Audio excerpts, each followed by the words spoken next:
What if you could meet the women that made the West what it was? And the people who came across the trails.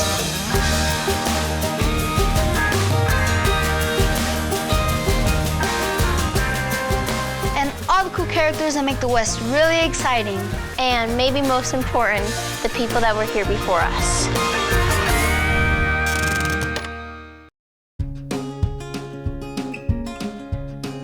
William Becknell blazed the Santa Fe Trail in 1821 as a thoroughfare that connected western Missouri with the lucrative markets of Santa Fe. Hundreds of wagons carrying hundreds of thousands of pounds of trade goods traveled the trail. Charles Bent and his longtime friend and business partner, Sir Anne St. Vrain, organized the Bent-St. Vrain Company in 1830. Charles's brother William soon became a partner as well. When they discovered the great location on the Arkansas River, they built Bent's Fort, which became the main trading post along the Santa Fe Trail. The trail was a pathway connecting nations and was primarily a route for commerce, the movement of goods, not people.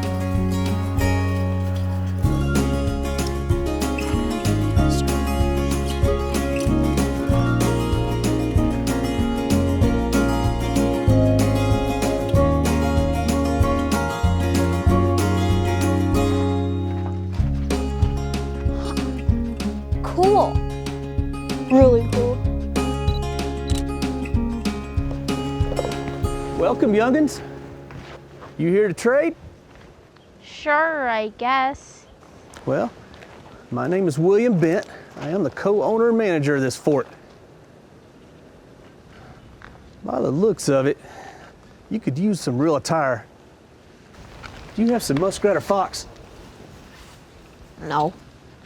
Yep, that's no worry. Mr. Bent, where are all the soldiers?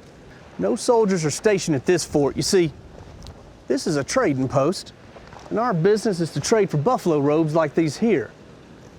We trade with the Indian tribes native to the southern Great Plains, and for beaver furs.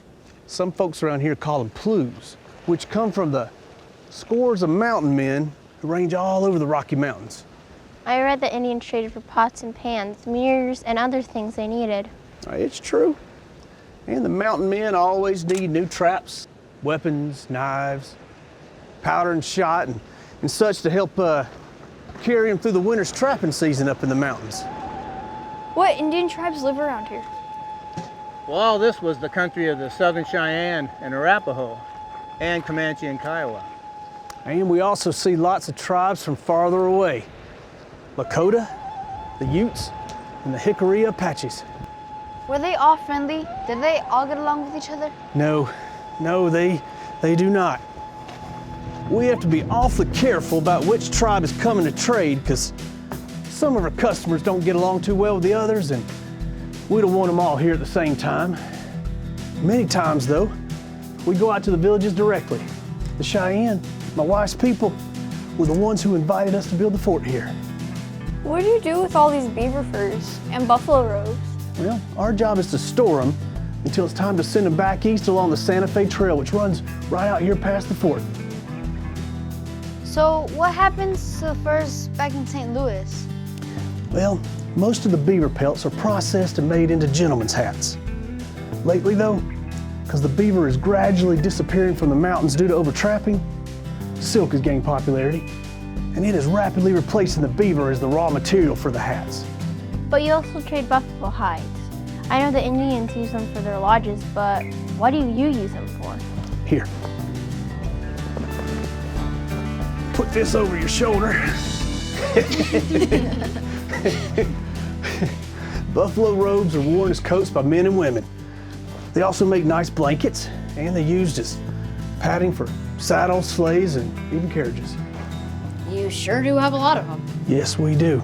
Last year, out of all the Western supplied fur and robes shipped out of New Orleans, Bent's Fort supplied more than 10% of them.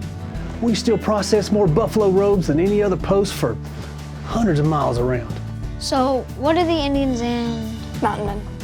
Right, mountain men. So what do Indians and mountain men trade for the felts? Well, let's go shopping and see, okay?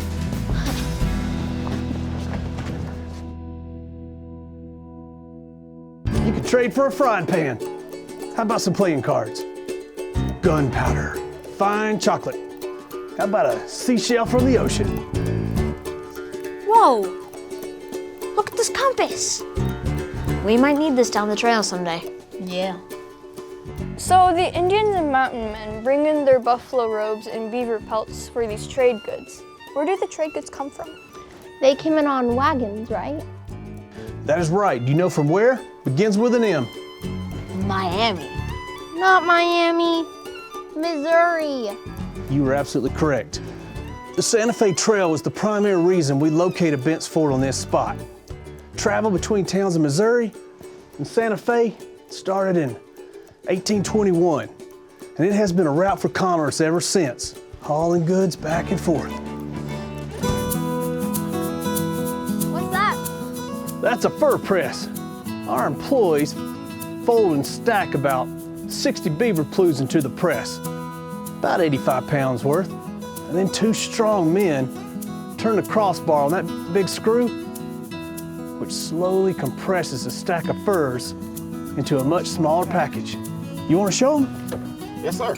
Kids want to try this? Yeah. Okay, you come around this side. All right. Work on.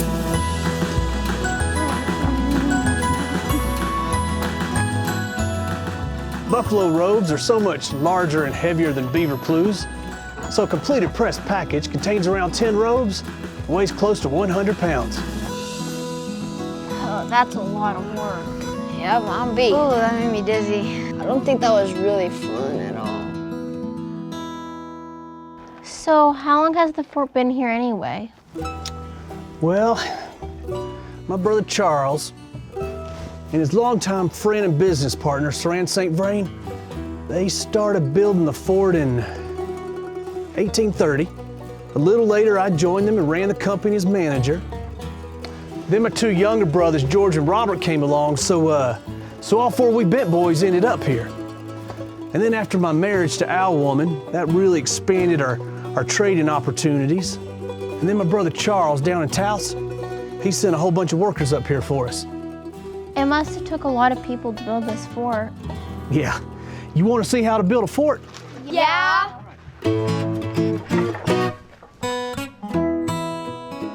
This is Jose.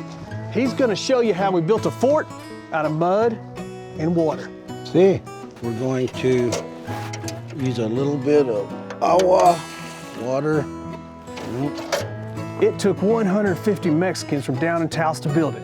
They knew all about building with adobe bricks, which are made with local clay, sand, and water, and with straw as the material to hold it all together. They measure about 18 inches by 9 inches by 4 inches. Fill that mold up. There you go. Perfect. There we go. All right.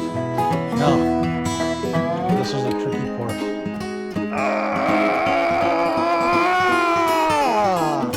Ta-da! So that works? Yeah. All right. Cool. Let's get to work. Okay, let's make some more. 600,003 more. So how high and thick do you think this fort is? Hey Daniel, let me borrow your tape measure. Okay. About 3 feet thick. I'd say 20 feet. Closer to 14. We have 38 rooms, and at one time, we employed close to 100 people, Americans and Mexicans. We had warehousemen, blacksmiths, gunsmiths, wheelwrights, carpenters, tailors, masons, cooks, and clerks. We even have corrals in a cattle yard. You kids go and explore the fort. I would like to spend more time with you, but we got a couple of wagons full of goods coming in today, and my clerks and I need to be ready when they arrive. So, goodbye, children. Bye. Let's go see the cows. Come on, come on.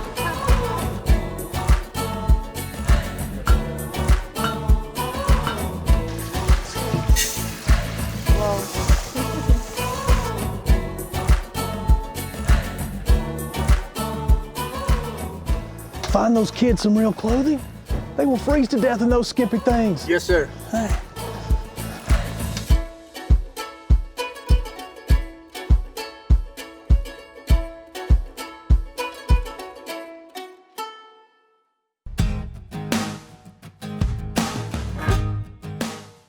Big dreams happened in history, one adobe brick at a time.